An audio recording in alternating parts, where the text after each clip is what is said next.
നമസ്കാരം. മലയാളി വാർത്തയിലേക്ക് സ്വാഗതം. അയോധ്യ ശ്രീരാമക്ഷേത്രത്തിൻ്റെ ഉദ്ഘാടനം ജനുവരി 22-ന് പ്രധാനമന്ത്രി നരേന്ദ്രമോദി നിർവഹിക്കാനിരിക്കെ അവിടെ ഒരുക്കങ്ങൾ തകൃതിയായി നടക്കുകയാണ്. ശ്രീരാമ രാജ്യാന്തര വിമാനത്താവളത്തിൽ കഴിഞ്ഞ ദിവസം ട്രയൽ റൺ ആരംഭിച്ചു. വ്യോമസേനാ വിമാനമാണ് ട്രയൽ റൺ നടത്തിയത്. സേനാ ഉദ്യോഗസ്ഥർ യോഗം ചേർന്ന് ഒരുക്കങ്ങൾ വിലയിരുത്തി 350 കോടി മുടക്കിയാണ് വിമാനത്താവളം വികസിപ്പിച്ചത്.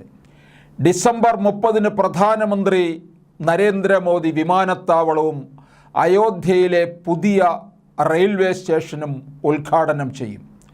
അയോധ്യയിൽ നിന്ന് ഡൽഹി ആനന്ദ് വിഹാറിലേക്കുള്ള വന്ദേ ഭാരത് അടക്കം 8 പുതിയ ട്രെയിനുകൾ ഫ്ലാഗ് ഓഫ് ചെയ്യും. അതിനുശേഷം പൊതു റാലിയെ അഭിസംബോധന ചെയ്യും. കോടിക്കണക്കിന് രൂപയുടെ പദ്ധതികൾ പ്രഖ്യാപിക്കുമെന്നാണ് സൂചന. വിമാനത്താവള ഉദ്ഘാടന ദിവസം ആദ്യം എത്തുന്നത് ഡൽഹിയിൽ നിന്നുള്ള എയർ ഇന്ത്യ എക്സ്പ്രസ് ആയിരിക്കും. 80 മിനിറ്റാണ് യാത്രാ സമയം. രാവിലെ 11-ന് ഡൽഹിയിൽ നിന്ന് തിരിച്ച് ഉച്ചയ്ക്ക് 12:20-ന് അയോധ്യയിലെത്തും. തിരികെ 12:50-ന് പുറപ്പെടുന്ന വിമാനം ഡൽഹിയിൽ ഉച്ചയ്ക്ക് 2:10-നെത്തും.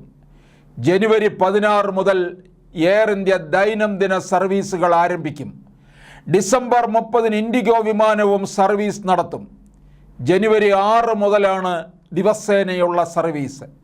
ക്ഷേത്ര ഉദ്ഘാടന ദിവസം 100-ൽ പരം വിമാനങ്ങൾ അയോധ്യയിൽ എത്തുമെന്നാണ് കണക്കുകൂട്ടൽ.